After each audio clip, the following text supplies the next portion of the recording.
En 1973, Donald Johanson et son équipe fouillent le site de Hadar en Éthiopie. Après avoir répertorié des os de singes et d'autres animaux, Johanson découvre à 2,5 km des autres fragments une partie inférieure de fémur et un peu plus loin la partie supérieure d'un tibia. Il a avec son équipe déterminé qu'il s'agissait de deux os humains appartenant probablement au même individu. Un peu plus tard, une datation radiométrique faite sur ces os indiquait un âge approximatif de 3,4 millions d'années. Personne n'imaginait que des Homo sapiens vivaient il y a 3,4 millions d'années. Donc l'espèce Australopithecus afarensis a été inventée. Tous les os qu'on avait initialement attachés aux singes et d'autres à des humains ont été réunis en un seul spécimen. Ça a donné le squelette de Lucie, donc un singe-homme bipède de 1,10 m de haut. Ça a aussi donné des centaines d'articles et de livres écrits sur Lucie, un paragraphe dans tous les livres de SVT et de biologie des collégiens et lycéens du monde occidental. En un mot, une nouvelle preuve irréfutable de l'évolution humaine. En 2005, Mary Schweitzer de l'Université de Caroline du Nord et son équipe de chercheurs décident de découper un os de T-Rex et de l'analyser au microscope. Étant donné que les dinosaures ont disparu il y a 65 millions d'années, on pouvait s'attendre juste à un os fossilisé, quasiment changé en pierre. Tout ce qui est de type vaisseau sanguin, peau, protéines, tissu mou, en 65 millions d'années, évidemment, c'est censé disparaître complètement.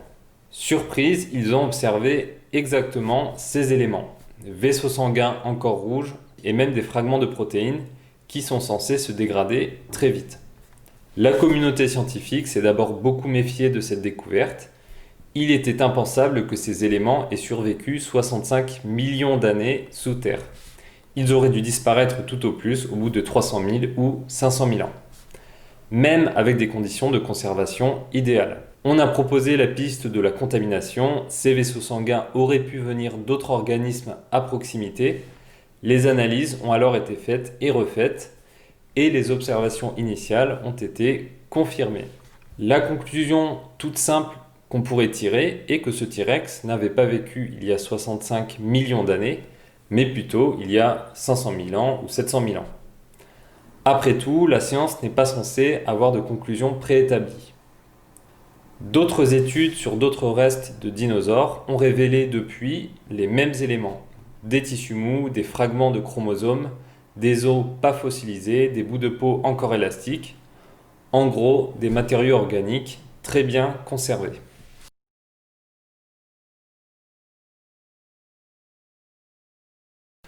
Autre élément très intéressant, les datations carbone 14 de certains de ces restes de dinosaures donnent des âges étonnants de 30 000 ou 40 000 ans. Les labos et les musées qui ont fait ces tests communiquent très peu ces résultats. Ils ont peur que ça soit mal interprété, notamment par les créationnistes. Le carbone 14 est censé avoir quasiment disparu au bout de 100 000 ans ou 200 000 ans. Comment peut-il avoir résisté 65 millions d'années ? Très peu de chercheurs remettent en question ces éléments aujourd'hui. Il y a évidemment des désaccords sur l'interprétation des résultats, mais pas sur les observations, tissu mou et datation carbone. Ce qui est intéressant, c'est qu'officiellement, rien n'a changé en 15 ans. La fameuse frise chronologique de l'histoire de la vie est toujours sensiblement la même. La communauté scientifique a préféré soit ignorer les découvertes, soit tenter d'expliquer comment de la peau, des protéines et des isotopes carbone 14 peuvent être conservés 65 millions d'années.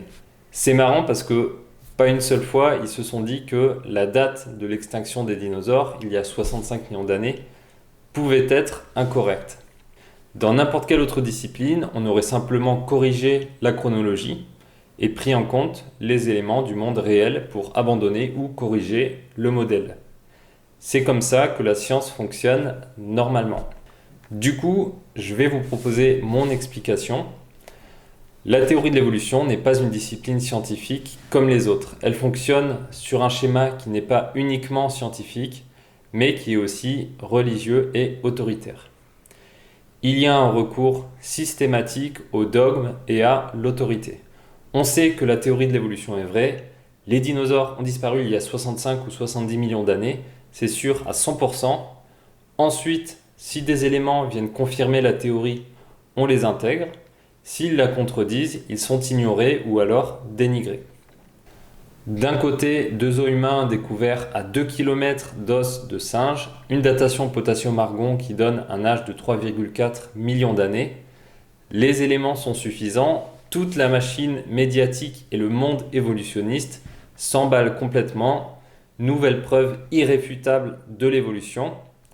De l'autre, des dizaines de découvertes qui remettent radicalement en cause l'extinction des dinosaures il y a 65 millions d'années, des tissus mous encore élastiques, des traces de protéines qui indiquent une mort et un enfouissement récent, des datations carbone qui semblent indiquer des âges autour de 30 000 ans. Circuler, rien à voir, ces découvertes ont très peu d'intérêt. Le modèle et la chronologie évolutionniste ne bougent pas d'un iota. Donc, il y a un problème évidemment, soit la datation radiométrique fonctionne, soit elle ne fonctionne pas. Elle ne peut pas fonctionner pour une découverte quand ça nous arrange et ne pas fonctionner pour une autre découverte. Je ne souhaite rien affirmer catégoriquement dans cette vidéo. Peut-être que Lucie a vraiment existé, peut-être que les dinosaures ont bien 65 millions d'années. Croyez ce que vous voulez. Ce que je souhaite montrer, c'est à quel point les réflexes des paléontologistes évolutionnistes sont religieux et dogmatiques.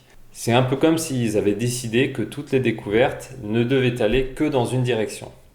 Il y a des différences de traitement qui sont objectivement incroyables.